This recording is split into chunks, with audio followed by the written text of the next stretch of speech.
Hello student, आज class 8 की हिंदी में लेसन 2 की पढ़ाई होने जा रही है। लेसन 2 के शीर्षक का नाम है अनमोल भेंट। यह अनमोल भेंट जो है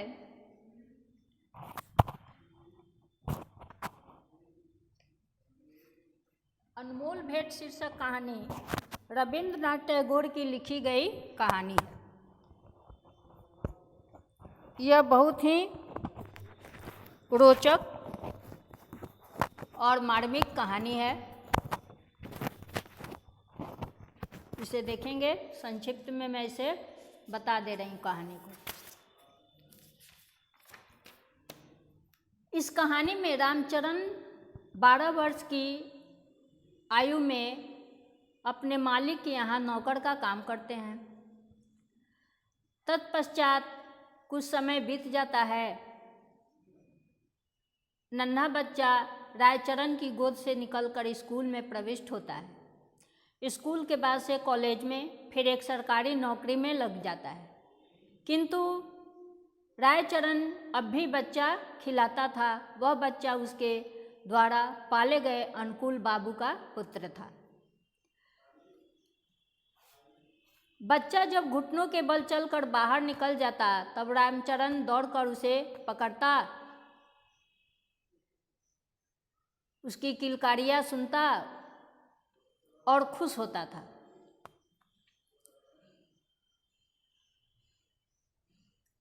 इसके पश्चात अनुकूल बाबू का तबादला पद्मा नदी के किनारे एक जिले में हो गया। नए स्थान की ओर जाते हुए उन्होंने कोलकाता से अपने बच्चे के लिए मूल्यवान आभूषण और कपड़ों के अतिरिक्त एक छोटी सुंदर सी गाड़ी भी खरीद ली। वर्षा ऋतु थी। कई दिनों से मूसलाधार वर्षा हो रही थी। ईश्वर करते हुए बादल छटे। संध्या का समय था। बच्चे ने बाहर जाने का आग्रह किया। रायचरण उसे गाड़ी में बैठाकर बाहर ले गया। खेतों में खूब पानी भरा था। बच्चे ने फूलों का गुच्छा देखकर फूल लेने की जिद की। रायचरण ने उसे बहलाना चाहा, लेकिन वह विवश होकर अपने घुटनों के बल ही पानी में उतर गया और फूल तोड़ने लगा। कई स्थानों पर उसके पांव जो हैं कीचड़ में बुरी तरह धंस गए। बच्चा तनिक देर गाड़ी में मौन बैठा रहा, फिर उसका ध्यान लहराती हुई नदी की ओर गया। वह चुपके से गाड़ी से उतरा और एक लकड़ी उठाकर भयानक नदी के तट पर पहुंचकर उसकी लहरों से खेलने लगा। रायचरण फूल लेकर वापस आया तो उसने देखा कि गाड़ी खाली है। उसने इधर उधर चारों तरफ नजर दौड़ाई, कहीं बच्चा दिखाई नहीं दिया। अब वह अधिक चिंतित हो गया। यद्यपि प्रत्येक व्यक्ति की यही सम्मति थी कि छोटे बच्चे को पद्मा नदी ने अपने आंचल में छिपा लिया है, किंतु फिर भी हृदय में अनेक प्रकार की शंकाएं जो हैं उत्पन्न हो रही थी। रायचरण अपने गांव वापस चला गया। बच्चा नहीं मिला। उसके बाद रायचरण अपने गांव वापस चला गया। उसे भी कोई संतान न थी और होने की संभावना भी नहीं थी। किंतु साल की समाप्ति पर उसके घर एक पुत्र ने जन्म लिया। पत्नी पुत्र को जन्म देते ही मर गई। घर में एक विधवा बहन थी। उसने बच्चे के लालन पालन का भार अपने ऊपर ले लिया। रायचरण अपने बेटे का नाम फलन रखा। जब बच्चा घुटनों के बल चलने लगा तब वह घर वालों की नज़र बचाकर बाहर निकल जाता। रायचरण जब उसे दौड़कर पकड़ता तो यह चंचलता से उसको मारता था। उस समय रायचरण के नेत्रों के सामने अपने उस नन्हे मालिक की सूरत आ जाती थी जो पद्मा नदी की लहरों में लुप्त हो गया था।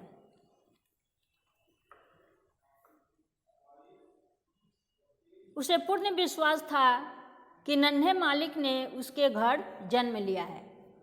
इस विचार को निर्धारित करने के लिए उसने पास 3 प्रमाण थे। एक तो वह कि फलन नन्हे मालिक की मृत्यु के थोड़े ही समय बाद पैदा हुआ था। दूसरा यह कि बच्चे के बोलने का ढंग और उसकी संपूर्ण भाव भंगिमाएँ जो थी वह नन्हे मालिक से मिलती जुलती थी।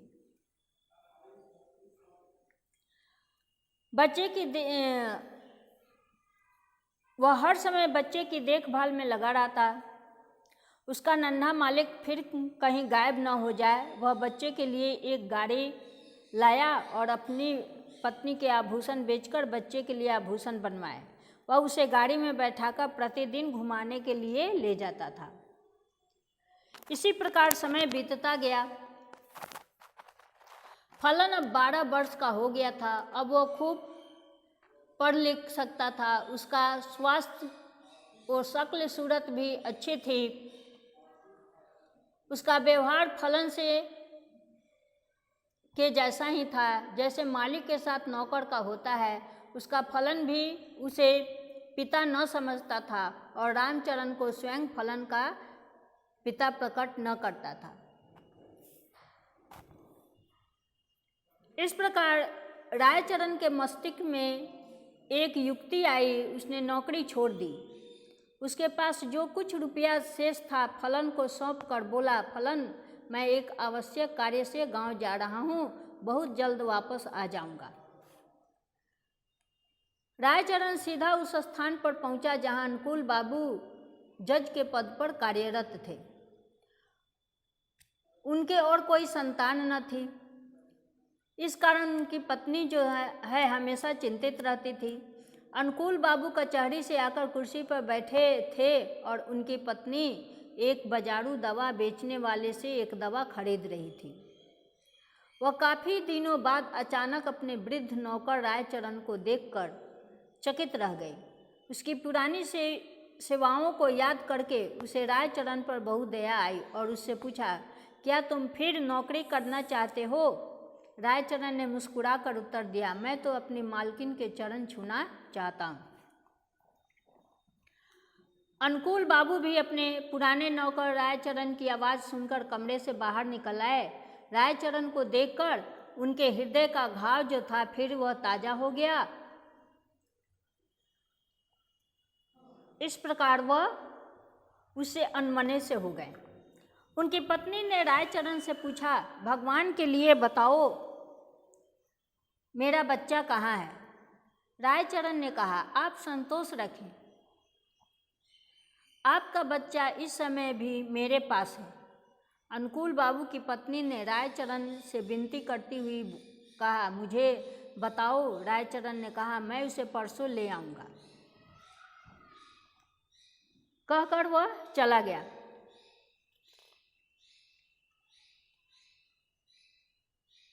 आखिर रविवार के दिन थे। 10 बजे के लगभग रायचरण ने फलन का हाथ पकड़े हुए प्रवेश किया। अनुकूल बाबू की पत्नी फलन को देखते ही दीवानों की भांति उनकी ओर लपकी और बड़े जोर से उसे गले लगा लिया। उसके नेत्रों में आंसू का समुद्र उमड़ पड़ा। कभी वह उसे प्यार करती, कभी आश्चर्य से उसकी सूरत देखती। अनुकूल बाबू भी पुत्र प्रेम का आवेश उत्पन्न हो गया। किंतु थोड़ी देर के बाद पितृ प्रेम का स्थान कानूनी भावना ने ले लिया।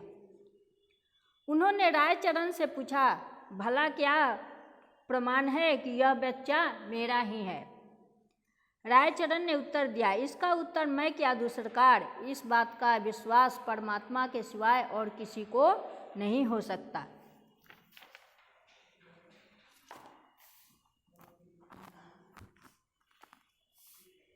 जब अनुकूल बाबू ने देखा कि उनकी पत्नी फलन को सीने से लगाए हुए है तो उन्होंने सोचा कि प्रमाण मांगना व्यर्थ है। इसके अतिरिक्त उन्हें ध्यान आया कि इस गंवार को इतना सुंदर बच्चा कहाँ मिल सकता था और उसे झूठ बोलने से क्या लाभ हो सकता है।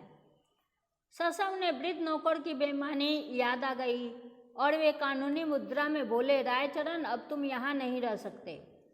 रायचरण ने ठंडी सांस भरकर कहा, सरकार अब मैं कहाँ जाऊँ, बूढ़ा हो गया हूँ, अब मुझे कोई नौकर भी तो नहीं रखेगा, भगवान के लिए अपने द्वार पर पड़ा रहने दीजिए। अनुकूल बाबू की पत्नी बोली, रहने दो, हमारा क्या नुकसान है, हमारा बच्चा भी इसे देखकर प्रसन्न रहेगा। किंतु अनुकूल बाबू रायचरण से बहुत नाराज थे। उन्होंने तुरंत उत्तर दिया, नहीं, इसकी अपराध बिल्कुल क्षमा योग्य नहीं है। रायचरण ने अनुकूल बाबू के पांव पकड़ते हुए कहा, सरकार मुझे अपने घर से न निकालिए, आपका बच्चा मैंने नहीं चुराया था बल्कि परमात्मा ने चुराया था। अनुकूल बाबू को रायचरण की बात पर और अधिक क्रोध आ गया। वे बोले, नहीं, अब मैं तुम पर विश्वास नहीं कर सकता, तुमने मेरे साथ कृतज्ञता की है। रायचरण ने कहा, सरकार मेरा कोई अपराध नहीं। अनुकूल बाबू ने अपनी त्योरियों पर बल डालते हुए कहा, तो फिर किसका अपराध है? रायचरण ने उत्तर दिया, मेरे भाग्य का।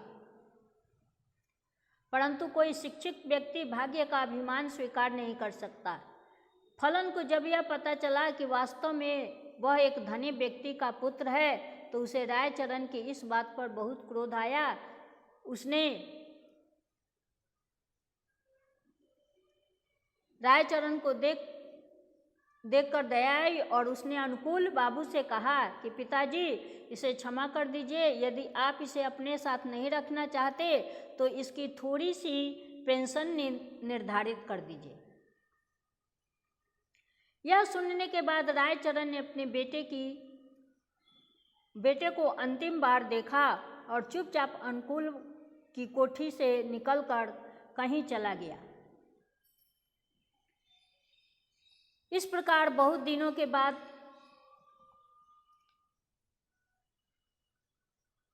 अनुकूल बाबू ने मनी ऑर्डर से रायचरण के गांव में कुछ रुपये भेजे, किंतु मनी ऑर्डर वापस आ गया। गांव में अब उस नाम का कोई व्यक्ति नहीं था। तो इस प्रकार यह कहानी का कहने का भाव यह होता है, इस कहानी के माध्यम से रविन्द्रनाथ टैगोर